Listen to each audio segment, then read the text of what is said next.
Hi folks! Welcome to Living the Skye Life. If you're new here, I'm Willie. And I'm Sarah.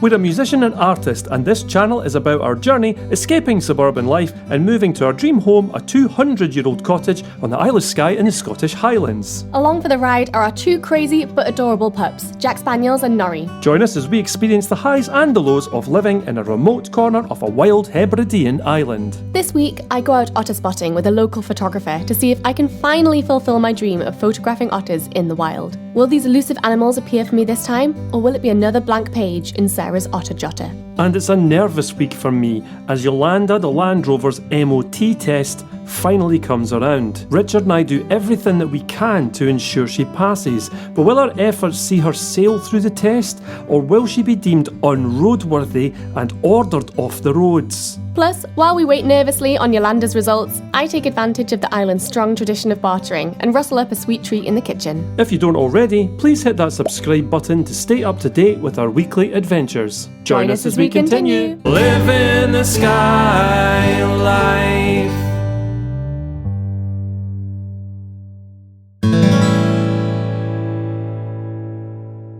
Today is day, I've lost count actually, of trying to find otters on the Isle of Skye. And I'm taking matters very seriously now because I'm going to go meet a professional wildlife photographer who lives here on Skye called Harry Martin, and we're going to spend the day together looking for otters. It was supposed to be a misty, murky morning. It is quite heavily raining right now, which I'm not such a fan of, but you know, otters don't mind the cold and wet, so we'll just have to see how this goes. I've got my waterproofs, I've got midgies in the car already, and I haven't even had my coffee or breakfast yet. Hopefully the penance will pay off and we'll be rewarded with some otters. I'm trying not to get my hopes up too much. They're wild animals. We're not going to go hunt them down. We're just going to see if they're there. I know it's as much down to luck and patience as it is anything else to see these creatures. So wish me luck. Come along on the journey and we'll see what we can find.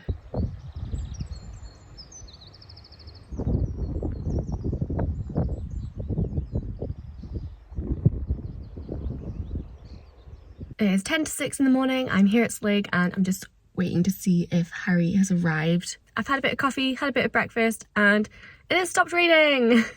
As soon as I came past the cooling mountains and came up to Slig, it eased off and stopped. That's kind of what you get on Skye. If it's happening on one side of the island, it's probably going to be completely different weather on the other side. So I'm just hoping that that rain does not catch up with me, because that would be a bit miserable. This is fine. It's grey, it's cloudy, but that's quite good, I think. I feel like that'll give us more cover than bright sunshine. We shall see.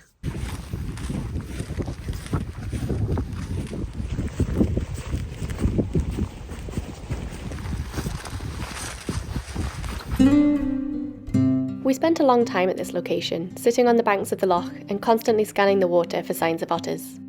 We saw a few seals and some diving birds, but after about 3 hours we decided to pack up and move to another potential spot.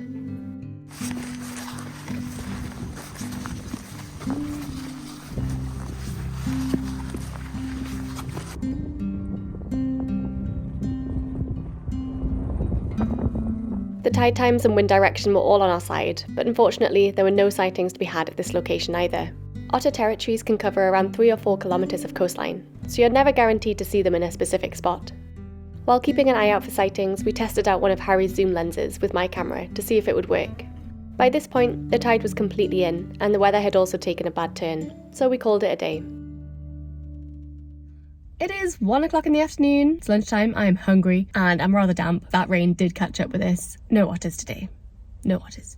As you might have guessed from the lack of footage. Harry's really lovely. He was a really, really good guide, and we chatted a load about otters and where to go and when's the best time to see them. I had a really great morning. I did learn a lot. Obviously didn't see any otters, but you know, we're talking about wild animals here that are notoriously elusive, and apparently across the island at the moment there's just been a real shortage of sightings.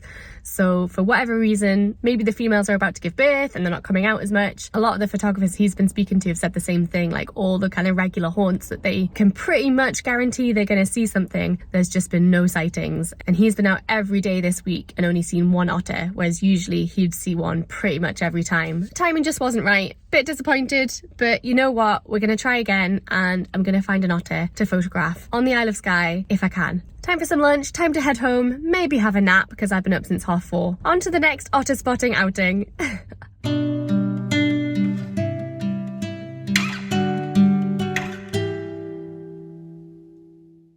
Here he is, the man himself, Richard. The reason he's on today is because he's going to help me today. He's going to show me how to do some mechanics on the Land Rover. It's due an MOT soon. We're going to be putting new tyres on. We're also going to be doing some stuff underneath it that needs to be done to get it through, hopefully, the MOT. You're going to be doing the stuff, not me. Richard's overseeing, and that brings me on to the next thing. I'm not filming, and the reason I'm not filming is I want to pay attention and I want to learn how to do this properly. If I'm filming, I'm going to be focusing on the camera and I'm going to be focusing on other things other than learning. Richard's very kind to help out, so we're going to do a before and after. This is what the car looks like now, and the next time you see it, we're going to have done the work, hopefully, and it's all going to plan. And You'll have done the work. I'll have done the work, and then you'll see what it looks like when it's done. Fingers crossed. With a lot of shouting and bawling from me. Probably a lot of shouting and bawling from Richard. God, wish me luck.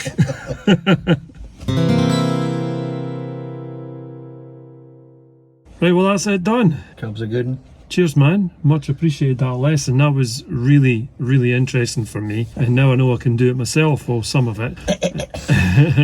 I did do the brakes on 2 of the wheels, and Richard did 2 sides so he could show me how to do it. Yep. And then we had to do some other bits and bobs as well. But yeah, cheers, man. Much appreciated. Hey, boy. To pass the test for doing brakes now. Yeah, so. So. Could do them a bit quicker, like, you know. Alright, sorry, yeah, first time. Well, I know what to do, only have to show me how to do it though. Exactly. That's the way it is. That's how you learn. That's how you learn. Hands on. Yep. I've washed my hands in Swarfega now, so they're not dirty anymore, but they were minging. And Lanagard, covered in Lanagard. Not very easy to get off Swarfega to clear the most of it, but you should see the state of my fingernails. WD-40 will take the rest off. I did a bit actually. Right, cheers, man. Catch your airs.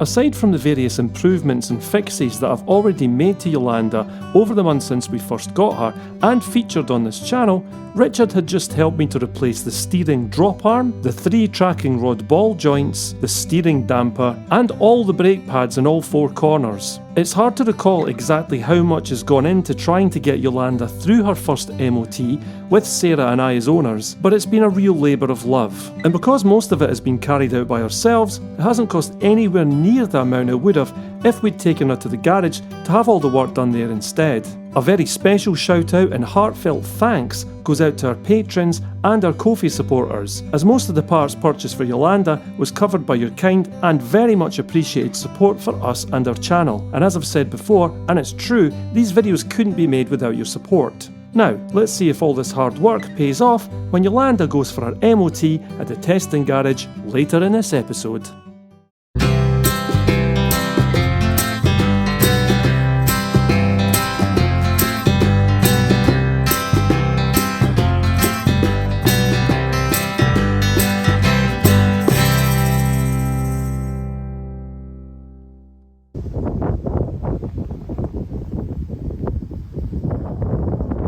It's about a 35-40 minute drive to the garage, so we've had to drive in convoy. I've come in Ziggy and Willie's gone on in Yolanda as well. We're both going to head back in this car. We're going to stop at the shop, but we're also going to make another stop on the way back to Skye Cottage because I have a trade to do. A good old bit of island bartering is going on.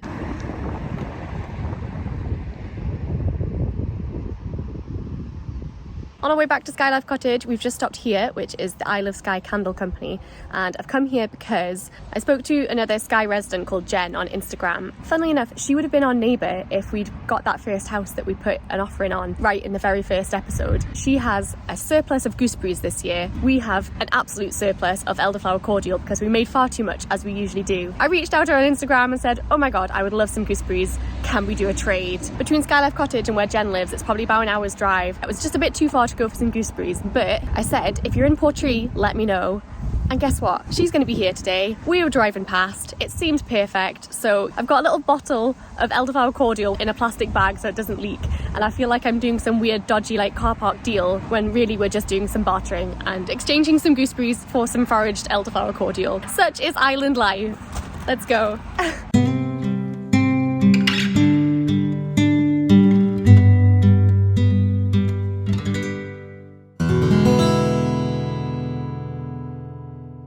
If you've watched the channel for a while, you will know that I am desperate to get out and photograph otters. It's been highest on my list pretty much for experiences on the Isle of Skye. And while we think we have seen a few, I thought it was time to get an expert in.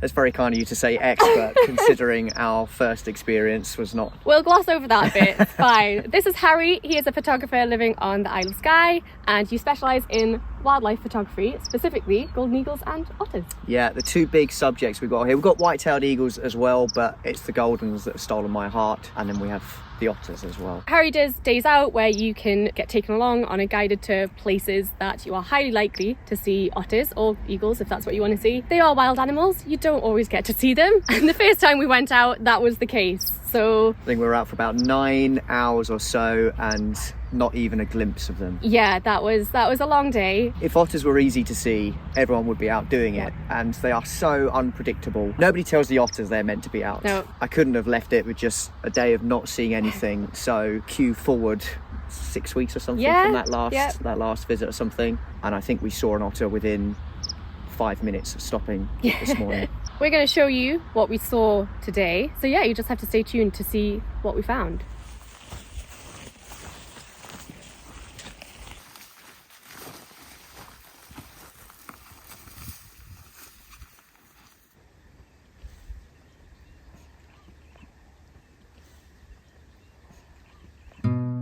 We spent the first half of the morning as the sun started to rise, tracking a female otter as she fed along the shoreline. We also spotted a male otter in the same sea loch, but neither stopped long enough on the banks for us to get any closer. Harry made the decision to leave them to it and move to a different spot where a few otter territories overlap.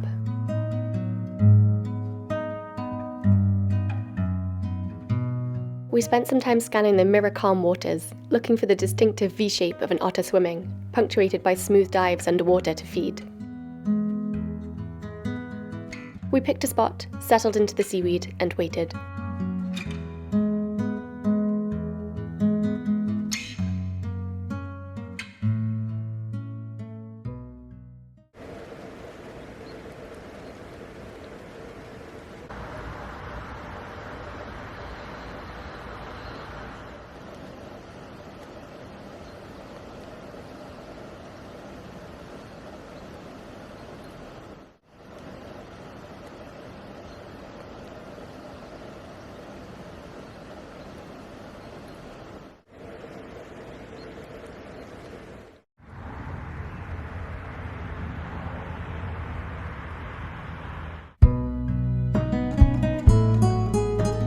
After that amazing encounter, the small female otter we had seen disappeared into what could be one of her halts to sleep, so we kept an eye out for any other activity.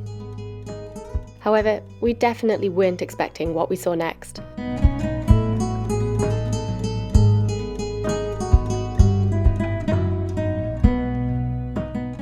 Pine marten usually favour woodland habitats and are largely nocturnal, as well as being incredibly elusive, so to see one run along the beach right in front of us was unbelievable. And just as we were recovering from that experience, another otter came along to have its breakfast right in front of us.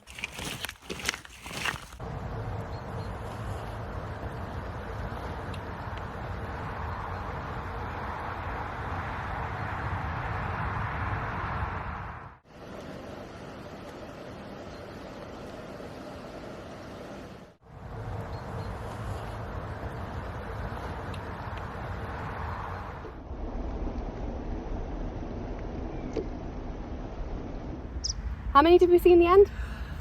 I think we could say six otters. 6 sightings. One may have been the same one we saw first thing. Yeah. It's very difficult to tell, but we had 6 individual sightings of otters. She was quite elusive, that first one. She made us work for it. We walked up and down a couple of times. We drove around to try and get ahead of her. Yeah. Even if you're running, there's no way you're going to keep up with them. Yeah. So we left her to it for a little while because she just wasn't playing ball. I thought it was a gamble because we left 2 otters potentially in that first location, and you took a gamble and it worked out. It's nice when it works out like that. And I think it's probably the most otters I've ever seen on a single sort of day of workshop running. That plus I've been on Skye for a decade and I've never seen a pine marten in the daylight great to see the otters back. For me is a real highlight. That was a bonus. Once in 10-year events so far. You've probably seen that we've been capturing the pine marten on the trail cam, which is great, and that's close to where we live, but that was just something else. So yeah, 6 otters sightings, 2 close-ups that we managed to get some footage and photos of. I say we did. I haven't actually checked my camera yet. I'm a complete novice at photography. I've got one of those massive lenses now, learning as I go along, but fingers crossed we're going to have something usable off that camera. But the experience now, you've actually seen an otter and seen it up close. You've got an idea of how to, where to find them, crucially, and how to get close on the approach, so something that hopefully you can go back out and do now again and again and have slightly better luck. Do you want to say anything else about like your channel or your if you want to find out anything more, then you can search for photography online, where we do wildlife photography features and everything else about photography. Or if you'd like to come to Skye yourself and photograph wildlife, landscapes or anything, then you can search for Skye Photo Academy, and that will take you right to myself and our team of photographers that we have here. We'll put a link in the video description as well, so yeah, if you're coming to Skye and you're interested in either wildlife or photography, get in touch, because I've had a really good time, and thank you so much for bringing me out a second time. I promised you otters. I was determined to get you otters. I really appreciate it, and I feel like I've got a lot more knowledge now, and hopefully I'll get out again and see them more. I look forward to seeing the pictures, hopefully when you get them loaded up.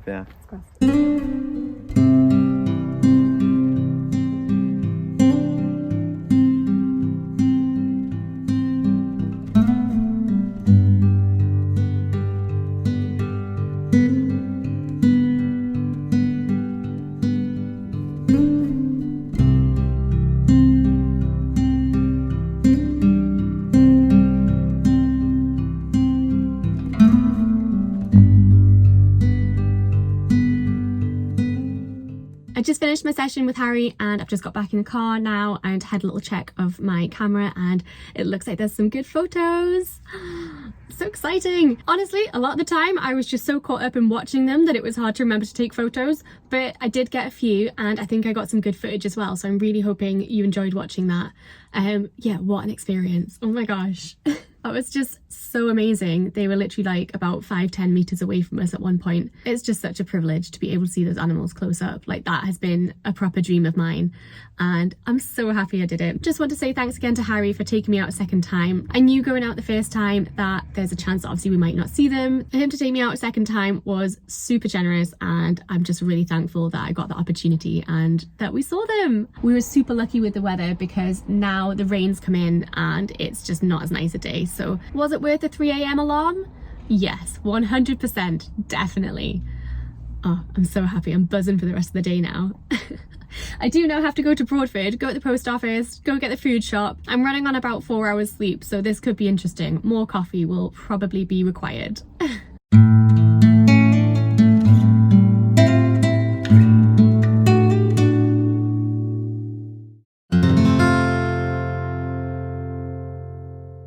I have these beautiful gooseberries that I swapped with Jen for some elderflower cordial. I did think about making a gooseberry fool, which is a dessert you can make with them with cream and yogurt, I think, but I didn't really think I'd like the texture of that. We are swiftly running out of jam, so I figured I would make some gooseberry jam. One of my favourite flavour combinations is gooseberry and elderflower. My actual inspiration for that comes from working at English Heritage a few years ago. We used to sell lots of sort of heritage type food and drink, so we used to sell fruit wine, mead, and we used to sell jams and preserves, and gooseberry and elderflower was one of my favourites from there. So let's see if I can recreate that using some homegrown gooseberries and some foraged elderflower cordial.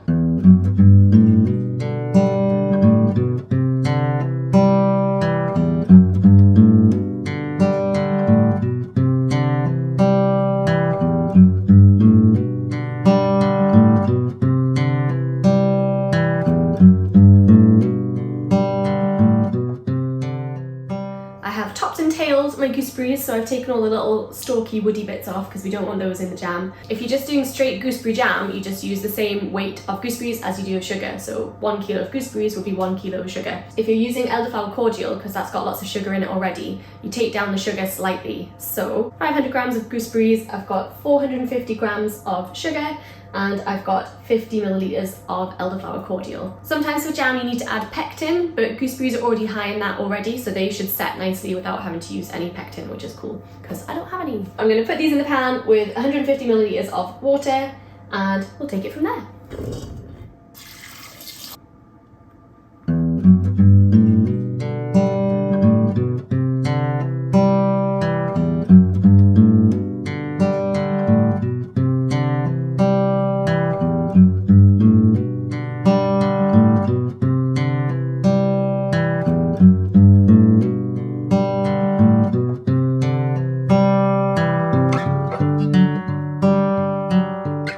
That's just been simmering away on medium heat for about 15 minutes now.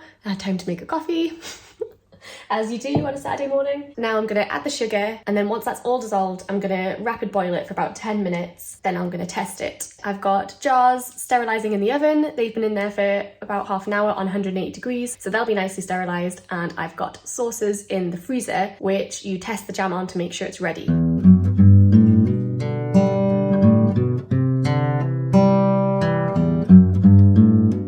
The recipe recommends spooning off the foam that forms on the jam while it boils, but our friend Rebecca gave me a tip to add in a small amount of butter, which gets rid of the foam and gives the jam a glossy finish.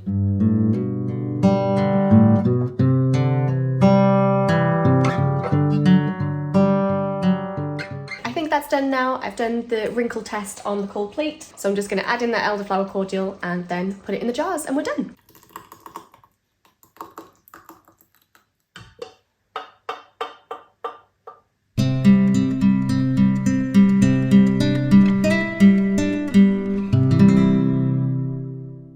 Well, I guess the proof of the pudding is in the tasting, so let's give it a go. That is good. That's even sweeter than the stuff I used to get at English Heritage. Red gooseberries are sweeter than the kind of greeny white ones. That is nice, even if I do say so myself. It's not for you. No. No matter how good you are, no matter how cute you are, no matter how big those puppy dog eyes, you can have a biscuit instead. Right, so today is the day. Yolanda is in for her first MOT since we've owned her. And I am quite nervous. How about you? I'm quite nervous. He's very nervous. I'm very nervous. I've done quite a lot to it and I've had Richard help me on some things as well. Spending quite a lot of money actually getting it done. And I've been quite meticulous. You might have seen in the previous videos, I've done quite a lot. And we just replaced all the tyres as well, among other things. So today we're going to find out if she has passed her test. Do you think she'll have passed her test? Mine did not, by the way, last week. Mine was in the shop for 5 days. Honestly, mine has not had the care and attention that Yolanda has had. No. So. Fingers crossed, because it could be very pricey if she needs lots of work done. So I'm very anxious. Let's see what happens. We're just waiting on a call from the garage to find out any news about Yolanda. It's been in the shop for over 6 hours now. And I've never seen Willie so nervous about getting a call from the garage. He's just noodling on his guitar to pass the time.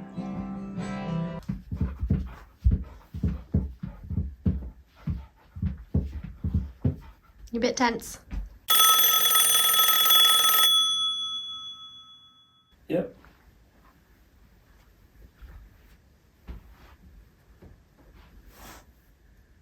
She's going to get the guy who's test driving it.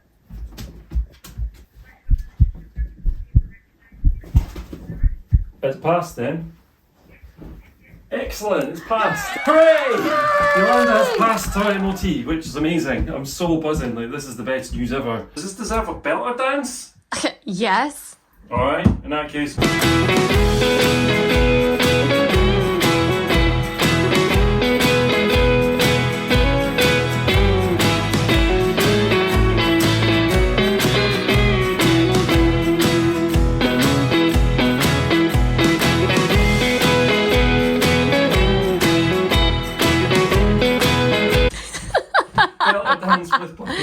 Nori hasn't experienced a belter dance before. Nori doesn't know what a belter dance is. In fact, maybe you don't as well. If you are interested in what a belter dance is, it's from my other channel, Dirty Secrets of Scotland, where I used to find some amazing artefacts in the ground, including this thing here and various other things that look like this. Anyway, very exciting times. Yolanda has passed her MOT. First time we've had an MOT since we owned her, so I am absolutely ecstatic. What great news. Now how much is it going to cost? Dun, dun, dun. Well, they said that you can't lie when it's black and white on paper. And that's what we've got right here. MOT certificate, she passed. I've done so much to her, and Richard's helped as well to get her through her MOT, so I'm really chuffed. Thanks, Richard, if you're watching as well, for helping me out. All that work has paid off. And there's a few bits and bobs that I still need to look at. A couple of advisories, but mainly for corrosion on the chassis, but it's not dangerous or anything, it's just rust, basically. So we'll be doing a re-liner guarding off Yolanda very soon. After all that, Yolanda passed first time, my car failed, mine still ended up being cheaper. Yeah, well, yours isn't a Landrover Defender. I'm just amazed that it passed. I think we all are. I think it's time to go home and have a large beer. I better get out then. Yeah, go on then. Because we've got 2 cars. Right. I don't know why I'm sitting here. See you there. See you at home. As always, folks, thank you so much for watching our video. We really hope you enjoyed it, and if you did, please do leave us a like, a comment, or subscribe if you don't already. It's free to do, helps our channel to grow, and you get notifications every week when our video comes out, Sunday nights at 6 PM UK time. If you did enjoy watching this video and you'd like to support the channel, you can do so over on Ko-fi. You can buy us a coffee, or you can buy the dogs a wee treat. And what I really mean is you help with the running costs of making these videos every week for you guys. Or if you want to help us out more long term, you can join our amazing community over on Patreon, where you get bonus content for helping us out each month. If you're interested in our creative endeavours, you can go over to Sarah's Etsy store for our artworks. Or you can head across to Bandcamp for Willie's original music that features in all of these videos. And we'd just like to say a massive thank you to everyone that does support us, either through Ko-fi, Patreon, through our music or art, or just from watching these videos and supporting us on our channel here. And don't forget about our other channel, Sit With Nature. The support has been amazing so far, but we'd like to keep that going and make the channel grow. So please do go and check out Sit With Nature if you haven't already. Thanks again for watching, and we will see you next week. We're leaving our suburban life, moving over the sea to Skye. Are we chasing a dream? I guess in time we will see, when we're living the Skye life. Living the Skye life. That was a very strange noise. It sounded like a gopher or a lemming. Right, cheers, man. Catch your airs. Is it that way or that way? And that way. That's rock and roll, isn't it? I don't know. The back of your hand, you show. Alright, cool. A lemming. A real life lemming, not like the wee ones on the computer game. Actually, I don't know what either sounds like. I should imagine it sounds like. There's lots of midgies. Lots and lots. This of is actually the worst it's been all day. I mean, they jump off cliffs, don't they? Yeah. Did one of them pump? Can you go on that? Mm-hmm. Let me just zoom it over a bit. Are you filming? Yes. Right. Oh, don't write my fish book. Sorry, dude. Expensive river cottage fish book that's only ever used as a Never been read as a step. in my presence. No. Well, I've read it already. Okay. You only need to read books once, except if it's Lord of the Rings. Click here to subscribe to live in the Skye life. Click here to go back to the start of our adventures with our very first episode.